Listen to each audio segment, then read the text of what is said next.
You're listening to a Frequency Podcast Network production. The Brock and Dalby Podcast. This is the Brock and Dalby Podcast. Welcome to Tuesday. My name is Brock. I'm Dalby. If you listen to the podcast on the Seeker app, or I mean, if you don't, you should download the Seeker app because the company makes us tell you that. That's right. They are telling us what to do, and we are bribing you to go out and do it because you've actually got a chance just by listening to us on Seeker to win $250 in cash. Yeah, we're doing a little Easter egg hunt right now. You go on the Seeker app. We've got like daily audio clips from the show. Go and listen to one of those 3 clips that gets uploaded every single day. There'll be a little code word in there. And if you find that code word, you can enter it on the app and you could win $250. That's right. It's as easy as searching Brock and Dalby on Seeker, listening to the clips, finding the code word, and putting it in. You could put it in every day. That's 30 ballots in the box to win that $250 for, again, doing what you're doing right now, which is listening to us schmucks. Yeah, download the Seeker app because you want to and because we're bribing you. The Brock and Dalby Podcast. The Brock and Dalby Podcast. Watched a fight happen yesterday, and it's just a reminder that it doesn't take much to set 2 people off against one another. The start of it was someone who posted a picture of their dishwasher, and they were kind of like bragging about how well they had stacked everything in there, which, by the way, is a dumb thing to brag about anywhere. Sure. But then someone came flying in, was like, "All your forks are pointing in the wrong direction," because they were all spears up. Oh, okay. It's like someone's going to fall and die in your dishwasher. And all of a sudden, these people are arguing and yelling at each other back and forth on the internet about the direction of the forks. I mean, that is the wrong way to do the forks, though. Okay, but it's not. That is the wrong way to do. It's supposed to go. Forks go down. If you look at dishwasher instructions, they're supposed to go up. That way, they get the maximum amount of man, water. I don't read instructions. First off, secondly, no, you put them facing down. That way, you can get all the food and bits off of them. How? You put them down in the bucket so that they're harder for the water to get to? The water's going to splash at it first from there. That's not.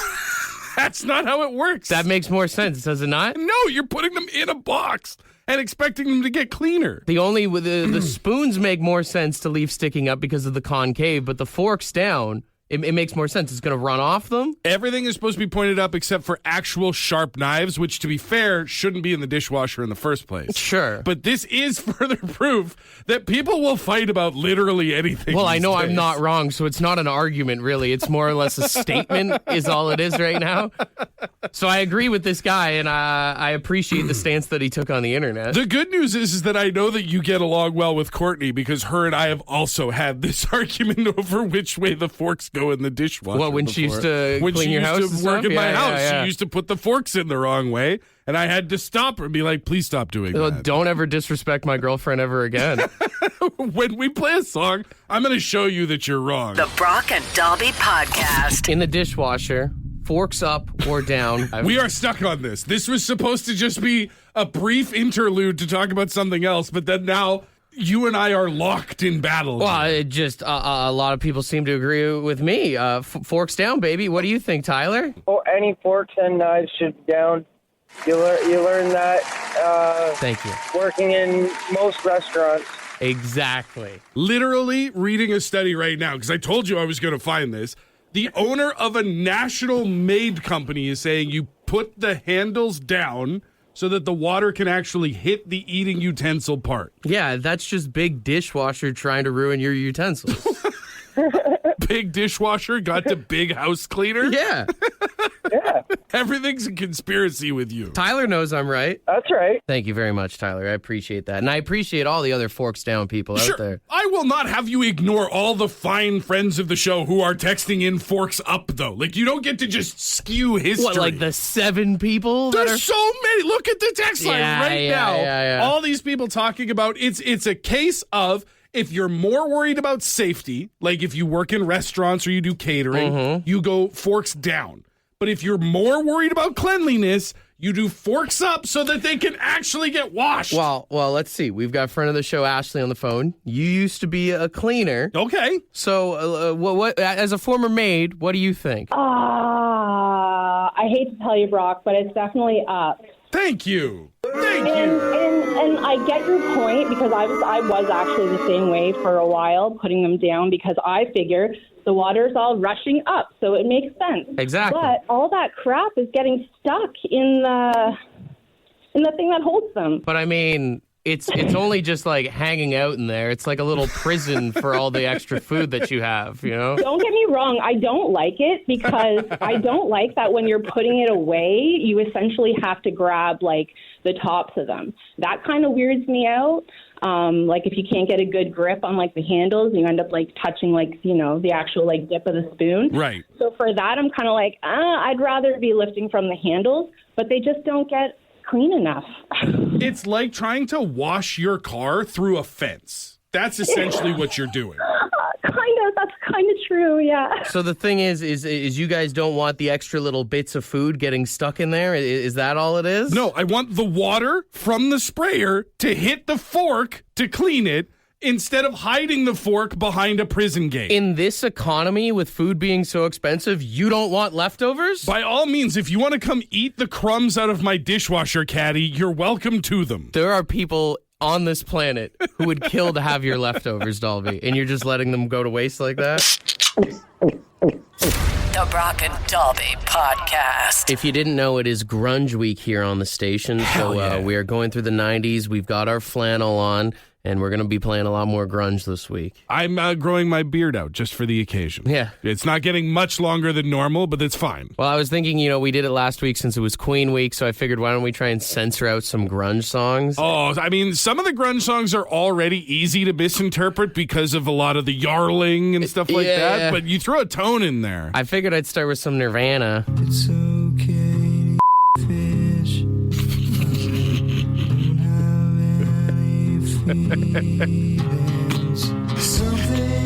Something in the way, To be clear, it's not okay to do that. It's not, whatever's on your mind right now, it's not okay. Songbird of our generation, how are you to say not? Also Nirvana, just to be clear. Also, I mean, with Soundgarden, there's so many ones that you can do. This is an easy one.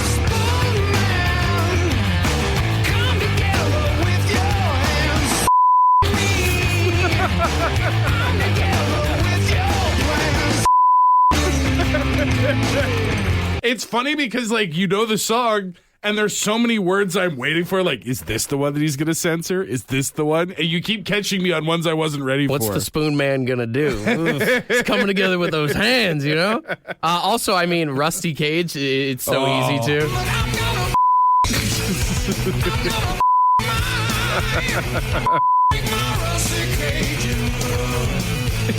It's the and run part that I think is the most concerning. Oh, yeah. I mean, you're going to need to get a tetanus shot if you're doing that, right?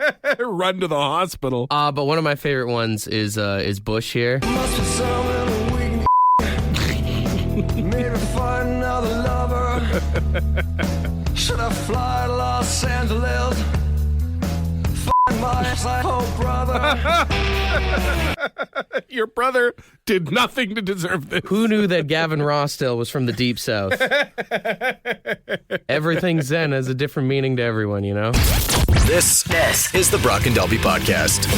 If you haven't heard, gas prices across the province are supposed to go down up to around 23 cents in certain parts of Ontario. Dude, I've never been one of those people that's like, the carbon tax is ruining our lives. But waking up this morning with the carbon tax technically gone and seeing what it did to gas prices, I was kind of like, oh, maybe that sucked more than I thought. Now, here's the crazy thing. We're hearing reports that some gas stations are around like 120, 118 right now, which makes me so happy. But then I also hate that makes me happy. Well, that's just it. I mean, even as things were going through the winter and even in the last summer, we hit such outrageous heights of gas prices being so expensive that when they came down to where they were just yesterday, we were like, oh, finally, gas relief. is cheap right now. And now, they've knocked another 20 to 25 cents, depending on some pumps we're seeing across Canada on Gas Buddy and stuff. And you're just like, oh my God, this is so cheap. I want to get in my car, but also Go to hell. Why is it still so expensive? I remember as a kid watching my parents lose their minds when gas first ticked over $1. Oh, and remember yeah. that gas stations didn't even have enough digits on Right. the sign, so they'd have to be like 01.8. I remember gas stations when I lived in Grand Prairie out in Alberta when I was a young man. I saw them paint permanent ones Yeah. on the signs because they only had the 2 and then the decimal place. And they were like, well, it's never going under $1 again, so we'll just put this 1 on here. What is the cheapest you've ever seen gas? We've got someone here on the phone. What about you, man? 29, I was at a Canadian Tire gas bar that just opened in Owen Sound back in the early 80s. 29 cents. That's so cheap. I can't even imagine. Like, I feel like I would drive literally to my neighbor's house if gas was that cheap. Well, the idea of going for a Sunday drive is out the window That's right. nowadays. Right. Yeah. I mean, back in that day, you also didn't need to wear seatbelts and you could drink and drive too. So. The Brock and Dalby Podcast. What's the cheapest you've ever seen gas prices? I remember before things went metric being $1, a little less than $1 a gallon. So it'll be less than 20 cents a liter. Imagine being close to empty and being able to flick a quarter at the guy behind the desk and being like, just give me a liter. Yeah. The rule at home was you could take the car and go to town, but you had to bring it back with more gas than what you left with. Oh. You could literally grab change from the swear jar. We'd put $5 in and come back, and that's like town was a half hour away. It's so. crazy to think you could bring back empties and fill up your tank. Pretty much. And I used to collect beer bottles to do that. So At a certain time period, you didn't even have to bring empties. They'd start full, and then by the time you got to the gas station, they were ready to trade in. yeah, it was a $14 fine to get caught drinking and driving. Oh, my God. What a world you lived in, my friend. It changed just as I got my license. I do remember it being a $14 fine. The glory days, as Bruce Springsteen once said. I don't think that's what he was referencing. We got Pete on the line. Pete, do you think you can beat 20 cents? What's the cheapest you've seen gas? Wow, it's about around 1981. They were having the gas wars back then. I was thinking between 5 and 7 cents a liter. It was crazy. Get out of here. 7 cents on the high end? Dude, yeah, it was like they were having a war. It was like, holy shit! I fill up my car for like a couple bucks. It was great. Dude, I'd splash some on the ground just for fun at that point. Yeah, crazy days, man. There's around 1980, 1981. I'd do the Zoolander gas fight, which if you did it at today's prices would cost you a small fortune. Yeah. But it's 7 cents. Let's get crazy. Bring it back, man. I'm in. It's crazy that Not so gas much, was man. almost cheaper than double bubble gum at the time. I think these gas wars need to come back because I'm seeing a lot of this on the text line. Well, that's just it, right? Like back in the day, they used to legitimately try to undercut one another, and we were the winners. That's probably only because there was independent gas stations. They're very rare to come by now. Yeah. They're all owned by big companies. The prices are set at corporate office, and we kind of lose out. We need grocery wars is what we need in this society. Dude, imagine 7-cent grapes would change your life. I'm spending $11 on asparagus, brother. We need asparagus wars. The Brock and Dalby Podcast. Hey, it's Brock and Dalby. How's it going? Pretty good. I was just listening to your thing about gasoline. I remember back when I was 16, a 24 a beer was 6 and change. Oh, my gosh. Yeah. But I'm 68 years old. I'll go ahead and say it right now. It would be fiscally irresponsible to be sober at those prices. You ever were?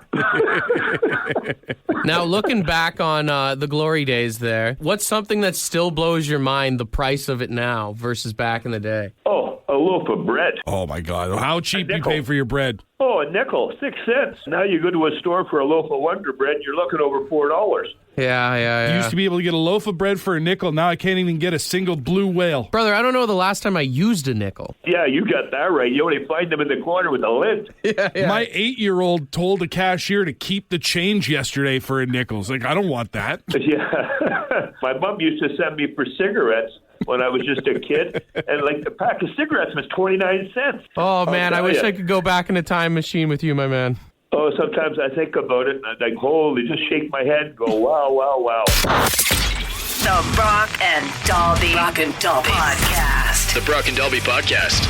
apparently in Japan, there are companies that are now offering employees up to 10 days of unhappy leave. Unhappy leave? Yeah, so it's an annual thing. You get 10 days a year. So basically, they're trying to promote mental health. Right. So, take like if you're feeling a little depressed, whatever, life's got you down, they're saying take the day off of work. I like this. Honestly, I do. I think you could easily, here in North America, blend mental health days in with sick days to give people that opportunity to just get yourself right if you're having a tough one. I agree with that 100%. I just feel like you can't call it unhappy leave because, we could take a poll right now, 762-555. How many of you are unhappy at your jobs right now?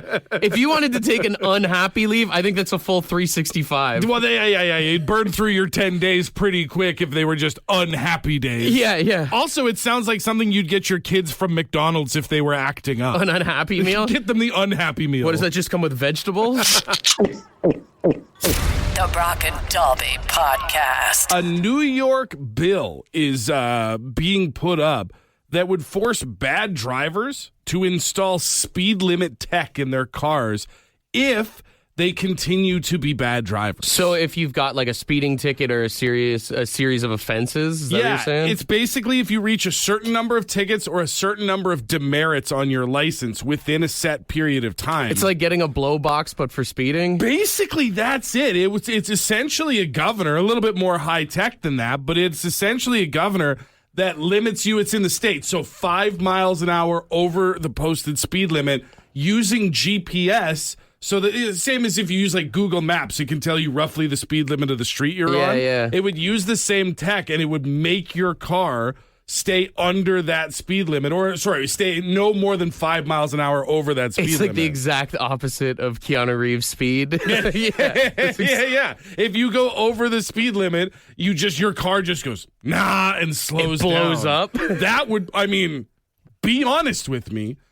Would you stop speeding if you knew your car could explode? Oh, if every car had the speed treatment, I guarantee you the roads would be a lot more safer. Absolutely. We would all be going significantly slower if that was the case. I don't know that we're ready to start murdering speeders yet. I don't think we've reached that stage of the problem, but I do like the idea of forcing this to happen for not only because it would make the roads safer, but imagine seeing the face on a speeder in another car as their governor kicks in and they're trying to speed down the road. Yeah. Just losing it in the back. God damn, son of a... Freaking out. The roads might get safer. Honestly, I think there's other things that we could do too. Like if we're going to start putting tech in people's cars to punish them for being bad drivers, what about just like a horn that goes off that yells you're speeding?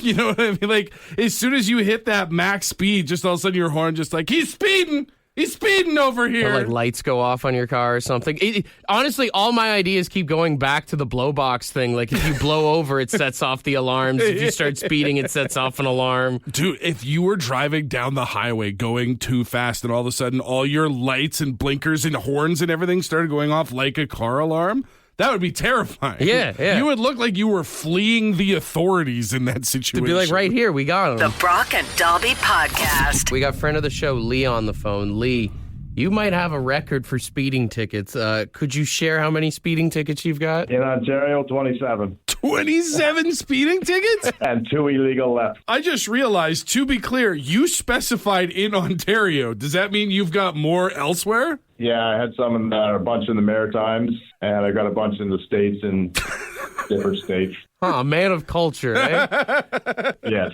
A world traveler. Now, as someone who, has the need for speed, I guess we could say, what would we have to do to get you to stop speeding? I don't think there's a way. You're just addicted to it. I'm in a hurry. Do we need to maybe set you alarms so you could get places actually on time? Is that leave a little earlier? Yeah, that might do it. Is it one of those things where like you don't even realize you're speeding until you see the lights pop behind you? Well, I usually watch the back more than the front when I drive. One eye on each way. I guess if I had 27 active speeding tickets, I'd probably be a little nervous too. Yeah. Well, hey, we'll try and come up with some ideas to help you stop speeding, all right, buddy? All right, thank you. We did have somebody text in an interesting idea of basically having a hot cup of coffee balanced above your, like, the driver's seat. Jesus. And if you go over the speed limit, it just tips over into your lap. I would drive a lot more cautiously if that was sitting there threatening me the whole way. Yeah, I mean, unless your wife's like pushing you to have kids again, then you might just like start speeding. Then you just gotta get down back roads waiting for the worst to happen. We did get a text in here at 762-555. Someone said, did you see the squiggly roads that they have in Pennsylvania? Squiggly roads? Here, let me turn my screen here. Look at this. There's a town in Pennsylvania that has just started making squiggly lanes in a neighborhood to get people to stop speeding. That looks like the line painter was hammered. Yeah, it looks like a total mistake, and then someone from the city is trying to just make up a fib here. But... Oh, yeah, no, guys, listen. I know it looks like we screwed this up, but it's totally for public safety. And they're claiming that because rather than having people drive straight down the road, they'll have to slow to do the bumps and curves there. But imagine this thing in the middle of the winter when everyone's trying to make their own lines. Well, I think in the middle of winter, you just go, you revert back to straight. Just like here, the lines don't matter once the snow hits the road. Yeah. You just try to stay to your side. If you're out there in a snowstorm trying to zigzag back and forth, you're just begging for the ditch. I will say the roundabouts usually make people slow down, but then people just can't seem to figure those out is the other problem. Oh, I was in a roundabout just the other day and had a guy fully stop when he had the right of way and then yell at me for not going. I'm like, sorry, just trying not to get obliterated here. Although I do think we could shame speeders. I think this could work. You know, they have like those OnStar buttons in cars. Yeah. And you can push it for help, but also it has like crash detection where it'll call emergency services if it thinks you've been in an accident. Yeah. Set it up that as soon as you go over 10 kilometers an hour above the speed limit, it automatically calls your mom and puts her on speakerphone. You should call your insurance company. Honestly, either way, cost you money or get you yelled at. As soon as it picks up, it just... Shame. This is the Brock and Dalby Podcast.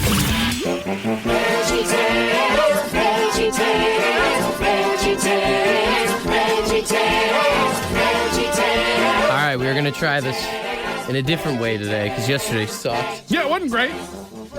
We've got 3 contestants on the line trying to win a $100 Lotto Max ticket with VeggieTales this morning, and we are asking them to give us the voice of what they think garlic would sound like. Yeah, so when you look at garlic, I feel like most of us, maybe it's just me and my ADHD, but I feel like most of us assign voices to things or like accents or however you would interpret it. So what does garlic sound like? Out of our 3 contestants, the one that we find is the most accurate or just the one that makes us laugh the hardest is going to win $100 in Lotto Max tickets for tonight's remember, drop. if you are not one of our garlics this morning, you are a judge, so 762-555. Let us know who does the best garlic impression this morning. You're in the salad bar. We will go to caller number 1 here. Hey, good morning. Who's this? Hey, good morning. It's Chris. Chris, are you ready to play? Try my best. There you go. You understand how it works? No. Chris. This is going to be awesome. We just explained it 3 times. All right, you're pretending that you are garlic. Give garlic an impression, all right? I'll do my best, yeah. All right. All right, let's see what you got. We'll count you in from 3 to 1 here, Chris. You ready? Yeah. All right, 3, 2, 1. Let's hear that garlic impression. Hey, you guys. I'm Gary, the garlic. I go on all sorts of stuff, eh? Make your breath all smelly. And if you want to get rid of those pesky vampires, you know where to go. Give me a call. Gary. You say vampires? I did not have high hopes for you. Well done. Well done. Thank you, Ed. All right, Chris, stay on hold. Leader of the clubhouse. Well done, sir. Way better than yesterday already. Caller number 2, what's your name? Tim. Tim. All right, are you ready to play? I think so. All right, you understand how it works? Yeah. All right, Tim, 3, 2, 1. Let's hear your garlic impression. Hey, guys. My breath smells so good. I had on shawarma last night. That's so good. All right, Tim, fantastic work. Stay on hold, Very all right, buddy? good. Oh, God. I was waiting for the breath one. Yeah, that was great. All right, let's go to caller 3. Hey, good morning. Who's this? It's Eli. Eli, are you ready to play? No, not really after hearing all that. All right, man, we'll count you in here. 3, 2, 1. Let's hear your garlic impression. Hey guys, how you doing, guys? You guys hanging me around your neck there, and I'll keep them vampires away. And I'm really good, but I might smell a bit. But so hope you don't mind if I hang out on you for too much longer. Eli, thanks for calling today. I'll keep you on hold. I don't make any promises, Eli. All right, it's between line 1 and 2 here. Line 1 and 2 exceeded all my expectations. So the question is, you have Chris, who created his own character. Gawi the Gawick. And then you have Tim, who went with sort of where my brain went immediately with the... Oh, it's hot breath telephone for sure with him, yeah. Absolutely. So... What's the text line looking like? Yeah, let's take a look here. And I'm seeing a lot of Gawi Gawicks. Gawi Gawick. It's Gawi Gawick, I think. Apologies to Tim. That was fantastic work. But Gawi Gawick, are you still there? Gawi Gawick is still here. You get a ding, a round of applause, and $100 in Lotto Max tickets for tonight's jackpot. All right, my man? Fantastic. If you do win the jackpot tonight, you got some nickels and dimes for the fellas, or at least a bunch of garlic? Oh, we'll get a couple bulbs for you guys, eh? Cloves all around. Yeah. The Brock and Dalby Podcast. The Brock and Dalby Podcast. You send us a text now. 765. Ask us all your questions. 765. Well, nobody cares about your questions except us. Ask them to us. Everybody else thinks you're annoying and stupid, but we like you. Also, can I just say, for future reference, that's a lot of hips.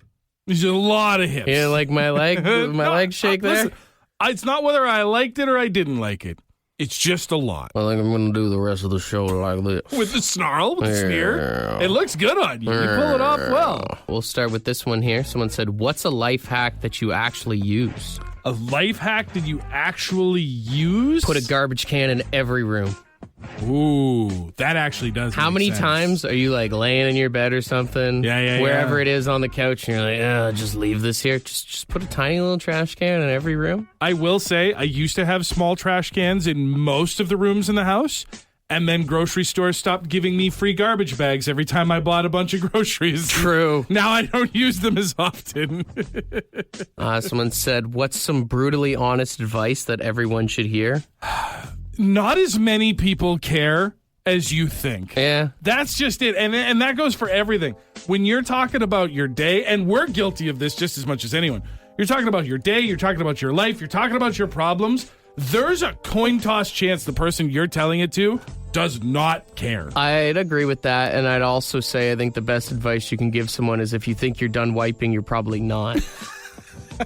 Doesn't hurt to double check. What's that Parks and Rec outtake where Chris Pratt says it's like wiping a marker? Yeah. Just keep going. Yeah. You gotta just keep going. Yeah.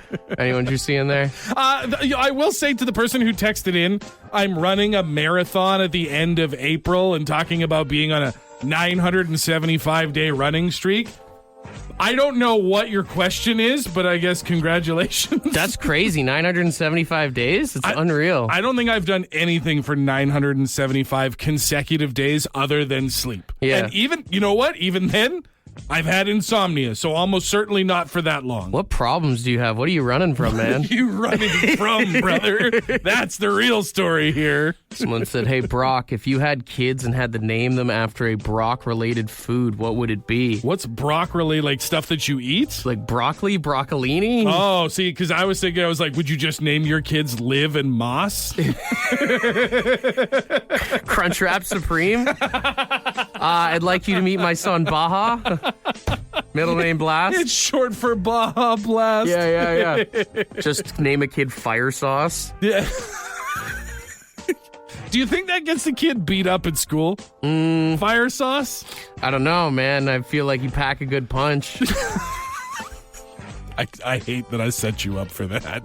I want to give a shout out to Jason because Jason did something on the text line most people don't do. He said, I want to say a happy 8th anniversary to my wife, and then he mentioned her name. So happy anniversary to Jason and Melissa. Nice. Someone texted in and said, getting my first tattoo today. What's the best advice you have? I don't know. There's not really any advice. Just like go in, get it done. You'll figure out if you like it or not. That's just it. I would say if I was going to give you any advice, it's follow the aftercare instructions. Also, I mean, when they ask you before they do it, Do you like how this looks with the stencil? Mm-hmm. Be honest. Right. You're not going to hurt anyone's feelings, or at least not any more than it'll suck to have a bad tattoo that you could have prevented. Mm-hmm. Use your words, because it's once the needle's in, it's too late. Someone else texted in here and said, settle an argument for me. Is it weird to cut your nails anywhere outside of the bathroom?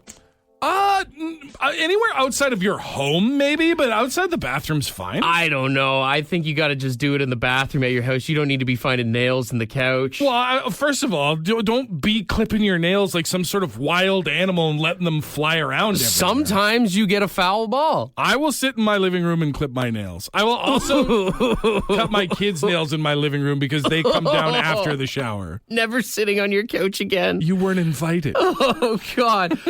Imagine being like, oh, I dropped a chip in the couch. Who's eating chip couch? Says the guy cutting his nails on the couch. Yeah, because I keep my nails in a pile and I don't let my chips fall between the cushions. What's going on at your house? Glass house is what we're talking about right here. This is the Brock and Dalby Podcast. Ed's word of the day. Let's see what he's got. Good morning. Lackadaisical. Lackadaisical. Good one. Lackadaisical. Lackadaisical. Anyways, it's lacking life or energy. That's me after a big gag or another one. Anyways, that just about does her. Have an awesome one. Cheers her up. Yeah, when you're having a lazy Sunday, that'd mean you're lackadaisical. I like lackadaisical, man. I like the way that it rolls off the tongue. I like that it's just very verbose. And what I love most about it is that it essentially means lazy, but it's the non-lazy way of saying lazy. Yeah. You got to put the effort in to say lackadaisical. If you have a friend named Dave, you could call him lackadavical.